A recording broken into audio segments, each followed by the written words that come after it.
run what's coming to me, or what's coming to the world. I told everybody, you fucking scumbag. He's a fucking bum. He's a fucking bum. My son could beat anybody when he boxes, bro. Ain't nobody could beat him when he boxes, cause that's what we do, we box. We don't need no fucking tune-up, bro. This motherfucker fucked up Ugas and Shaw Porter in sparring at 17. He's a master at boxing. When this motherfucker boxes, nobody could beat him. We fight Josh Taylor, we outbox the shit out of him, we win, and what the people gonna do? They gonna shut the fuck up, I'll be trainer of the year again. Fuck, get the fuck out of here, Eddie Reynoso, bro. A fucking banger, bro? Eddie Reynoso's a banger fucking trainer, bro. All that nigga knows is just throw left hooks and upper right hands. I'm trainer of the year, motherfucker. I don't give a fuck, cause we here to take care of anybody that's around, bro. You think, bro, my son was undisputed world champion of the world. You think we're gonna choose and pick who the fuck we're fighting next? Are you crazy? Bro, in the history of boxing, he's the only boxer in the world to become undisputed in 60 fights. They could get away with it, bro. There's no way that dude won, bro. No fucking way! All y'all motherfuckers sound like fucking bitches, bro. All y'all motherfuckers sound like fucking bitches, bro. Ryan Garcia, Devin Haney. Oh, this fucking, get the fuck out of here with those fucking pussies, bro. Fight our leftovers, bro. Fight Nakatani. Fight Lomachenko, bro. Come on. Show us something, bro. That's how it was back in the days with Sugar Ray Leonard, Mike Tyson, and everybody, man. Why you trying to over here and try to bullshit that shit? You a social media dude, bro. I told everybody, you fucking scumbag. Scumbag, scumbag, scumbag, scumbag, scumbag, scumbag, scumbag, scumbag, scumbag,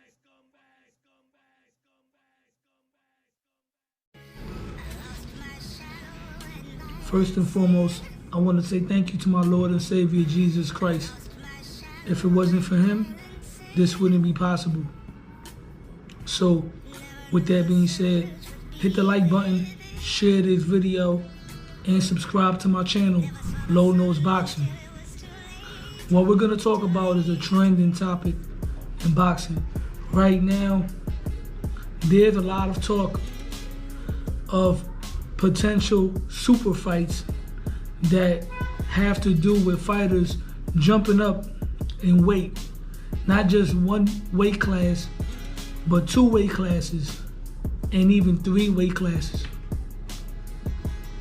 Right now, there's a lot of talk of Terrence Bud Crawford potentially moving up eventually to face off against Canelo Alvarez.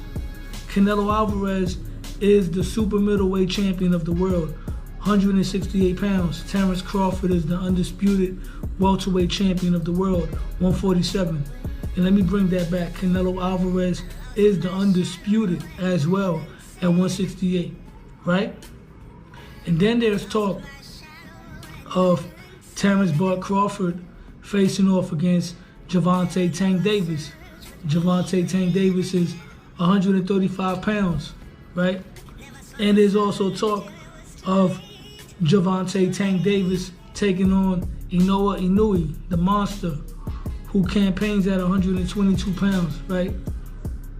Now, this is not the first time that we've seen fights of this magnitude occur when fighters jump up in weight. Jumping up in weight class is one thing, right? Excuse me. Jumping up 2 weight classes is another thing. You already know my gimmick. I have to bring up the past. I have to bring up the past to bring you up to speed. In the past, this happened numerous times. Most of the times that a fighter jumped up more than 1 weight class to fight a champion, it did not turn out good. But there has been some success stories. The success stories. Roberto Duran jumped up from lightweight to welterweight to defeat Sugar Ray Leonard. Sugar Ray Leonard, who was a welterweight, eventually became a junior middleweight champion, but then went back down to welterweight, eventually retired for 3 years, and came back at middleweight, 160, to defeat Marvelous Marvin Hagler. Manny Pacquiao jumped up from lightweight to welterweight to defeat Oscar De La Hoya, and eventually Miguel Cotto, who was the champion at the time. So this has happened before. There has been fighters that were successful in jumping up more than one weight class to become victorious. Oh, Roy Jones Jr. Roy Jones Jr. jumped up from 175 pounds to heavyweight to win the heavyweight title at one point, right? But then there's been fights where it did not work out well. Amir Khan jumped up to middleweight to face off Canelo Alvarez. Didn't turn out good. Kell Brook jumped up to 160 to challenge Triple G. It did not turn out good. Adrian Broner, by the way, he's another fighter that jumped up 2 weight classes to defeat Paulie Malignaggi as well. Then we also have Mikey Garcia, who jumped up from lightweight to welterweight to fight Errol Spence. It did not turn out good. Guillermo Rigondeaux jumped up to face Vasyl Lomachenko at 130 pounds at the time. Rigondeaux, to my knowledge, I think he was a champion at 122 pounds because he skipped 126 and went straight to 130 to fight Vasyl Lomachenko. Now, Terrence Bud Crawford had stated that he will be willing to move up to fight Canelo Alvarez. He recently said that he's willing to move up to 168 to fight Canelo Alvarez. He's not trying to fight Canelo Alvarez at a catch weight. He wants Canelo Alvarez at 168 pounds, right? Canelo Alvarez recently stated that he would only fight Terrence Crawford if Crawford were to move up to 168 pounds. Now, Canelo Alvarez has a big fight coming up with Jermell Charlo. But assuming Canelo Alvarez wins and Terrence Crawford decides to jump up to 168 pounds, that might be something unprecedented at all. I never seen a fighter jump up 3 weight classes from welterweight to super middleweight. So, with that being said, if Canelo Alvarez and Terrence Crawford were to fight next, assuming Canelo gets past Jermell Charlo, would I give Canelo Alvarez credit for defeating Terrence Crawford? Absolutely. Absolutely. The reason why I would give him credit is because Terrence Crawford is not just a regular fighter moving up in weight. Terrence Crawford is a special fighter. Terrence Crawford, pardon my French, is wrecking shit. He's been on an 11-fight KO streak. In his biggest fight of his career against Errol Spence Jr., he did not just win that fight. He outclassed Errol Spence, destroyed Errol Spence. So if Terrence Crawford were to move up to 168 pounds to challenge Canelo Alvarez, I would give Terrence Crawford a very good shot at winning that fight, because stylistically, he has the style and the intangibles to give Canelo Alvarez problems. He's a slick boxer with skills, with defense.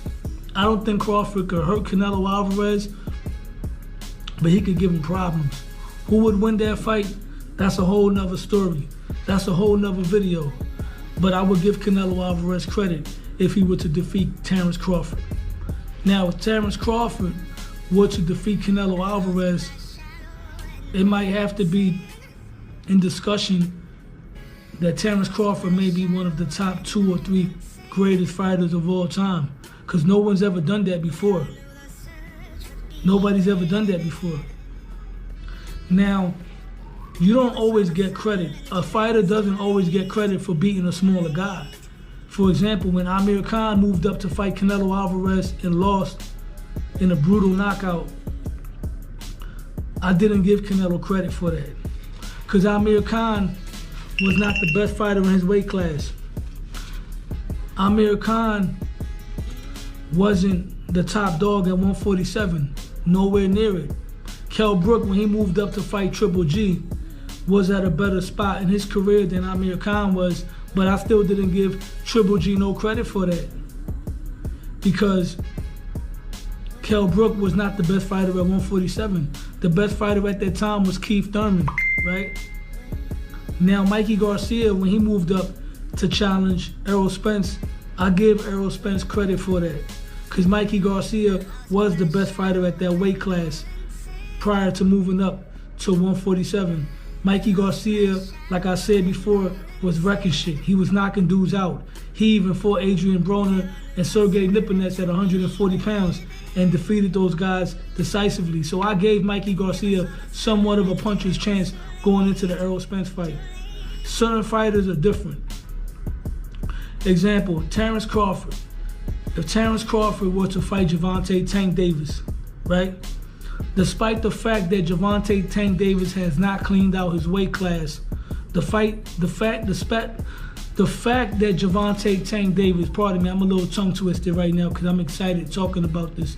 Despite the fact that Gervonta Tank Davis is not even a world champion, a legitimate world champion, meaning that he's not the top champion in that weight class Devin Haney is.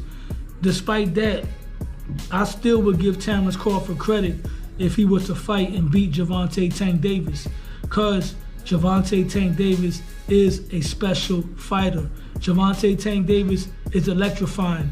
Gervonta Tank Davis is wrecking shit at 135. He even showed that his power can carry when he moved up to 140 pounds to knock out Mario Barrios. Now, the interesting one is Gervonta Tank Davis versus Inoue. If that fight were to happen right now, like the very next fight, I wouldn't give Gervonta Tank Davis credit for that. However, Inoue is probably a fight or two away of making that fight credible. If Inoue in his very next fight were to undispute at 122 and then jump up to 130 and knock off Navarrete or knock out somebody like Gary Russell Jr., the fight with him and Tank Davis will be very, very intriguing, because Inoue has the potential to be the next Manny Pacquiao, but with better fundamentals, right? If Inoue were to jump 2 weight classes and beat someone like Navarrete or Gary Russell, that right there will definitely solidify him as a bona fide threat to anybody at 135 pounds, despite the fact that he started at 108. So at the end of the day, Inoue is a special fighter. He's the type of fighter that I would give Gervonta Tank Davis credit for if he were to beat him and knock him out. If Inoue were to move up and do exactly what I said and then fight Tank Davis and Tank Davis were to beat him, I would say that Inoue would be the best fighter on Tank Davis's resume, despite the fact that Tank Davis has fought other champions before at his actual weight class. Now, when Gervonta Tank Davis fought Leo Santa Cruz, I really didn't give Gervonta Tank Davis too much credit for that victory, because Leo Santa Cruz, even though him and Tank Davis were similar in height, in fact, Leo Santa Cruz was a little bit taller. Leo Santa Cruz was a smaller fighter who had no type of chance at all. He brought no type of physical advantages going into that fight. He wasn't stronger, he wasn't faster, he didn't have a power advantage, he didn't have the boxing skills. The only chance I gave Leo Santa Cruz was if Gervonta Tank Davis were to struggle to make weight. But with that being said, certain fighters you get certain credit for. If Inoue were to defeat Gervonta Tank Davis, he would be a legend. If Terrence Crawford defeats Canelo Alvarez, he would be probably a top 2 all-time great. If Gervonta Tank Davis were to defeat Terrence Crawford, he would be a bona fide legend, a Roberto Duran type of fighter. There's a lot of fantasy fights, but there's a lot of possibilities of these fights actually happening because money talks at the end of the day. And I just felt like speaking my mind and touching up on this topic. 2023 has been an incredible year in the sport of boxing. Let's see how it closes out, and let's see how 2024 turns out. With that being said, hit the like button, share the video, subscribe to my channel, Low Nose Boxing, because Low Nose Boxing. I'm out.